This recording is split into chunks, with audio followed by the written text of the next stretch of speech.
Hey guys, what's up? My name's Barakage, and today in this Order and Chaos video, we're going to be going over 5 ways that Gameloft could improve Order and Chaos. Now this is going to be ranging from things like improving the water to things like maybe local events. So without further ado, let's get into this, guys.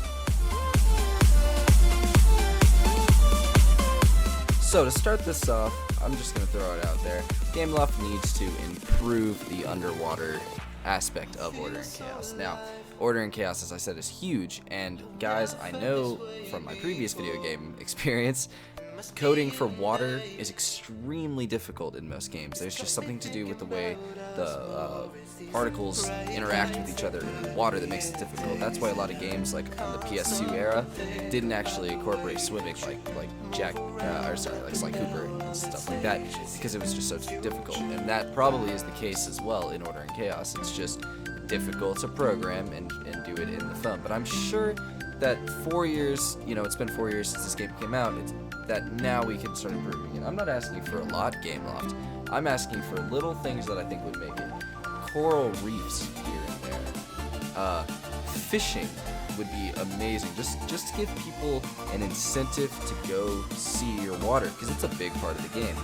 Also, I think mobs like sharks or turtles or any aquatic creature would be awesome to have in the water.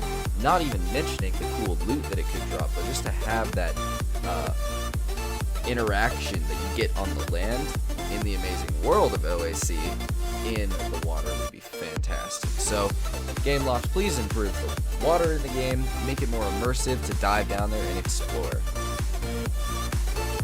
Okay guys, number 2 is a pretty big one, and I really think this needs to be addressed as soon as possible. And that is that there has to be more unique set pieces to armor. For instance, tier 3 sets look the exact same whether you're a damage or a tank, or a healer or a damage.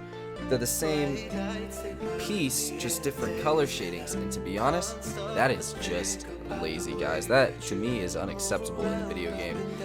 In an MMORPG, an RPG, people want to be unique, they want to immerse themselves in their character, they want their character to stand out and be different, and it's so hard to do that when 2 very different aspects of playing, taking your healer and your damage, are rewarded with the same exact looking gear. It's just mind-boggling.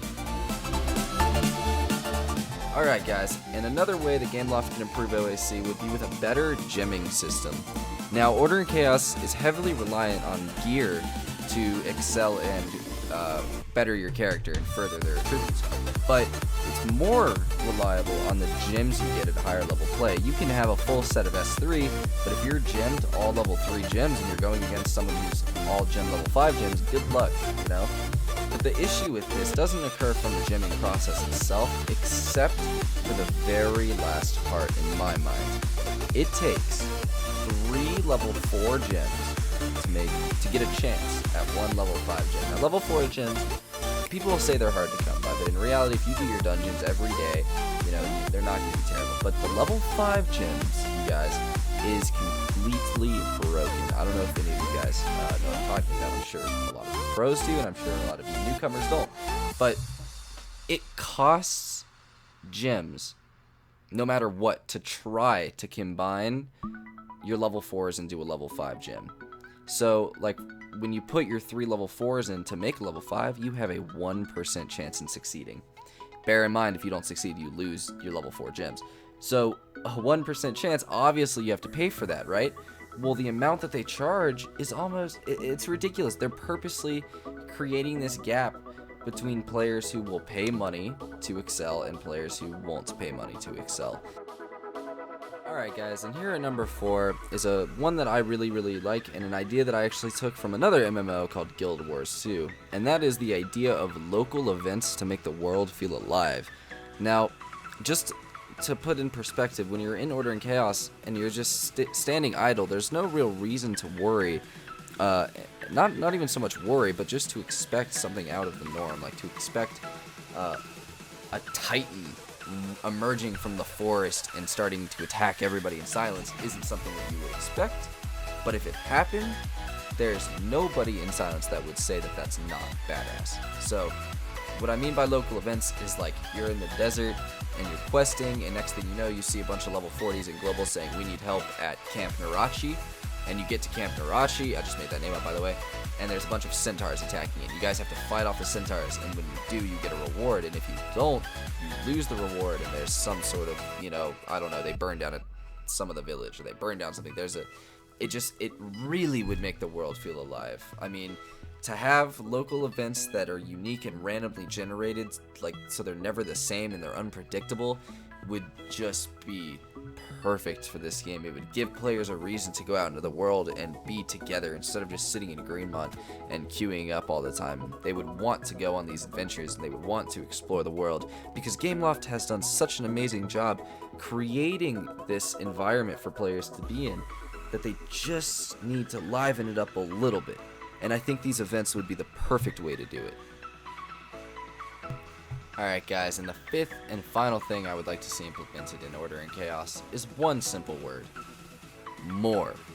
Gameloft, we want more. We want more dungeons. We want more arenas. We want more quests. We want more items. We want more NPCs. We want more lore. We want more continents. We want more everything that you guys have done, because everything you guys have done has been great, just not maximized to its fullest potential. I believe that this game has so much potential in what it could become, in the MMO it could grow into, and the diverse community of players that it can envelop within. And I'm excited to see it grow, and I want it to grow. So guys, if you have any ideas for the next video, or top 5, or whatever, be sure to let me know in the comments. And I really want to know, what do you guys think Gameloft could do to improve Order and Chaos? Let's let our voices be heard, guys. That's what we're here to do. Let's you know, as the player base in this game, we are kind of the direct feedback to Gameloft. And you know what, guys? They need to start listening. They're doing a great job, but by God, it could be better. And guys, those were my 5 ways Gameloft could improve Order and Chaos. If you liked, please be sure to leave a like and a comment, or subscribe, or favorite, or share, whatever you want to do. Thank you guys so much for watching. I'm Barack Gage, and I will see you in the next one.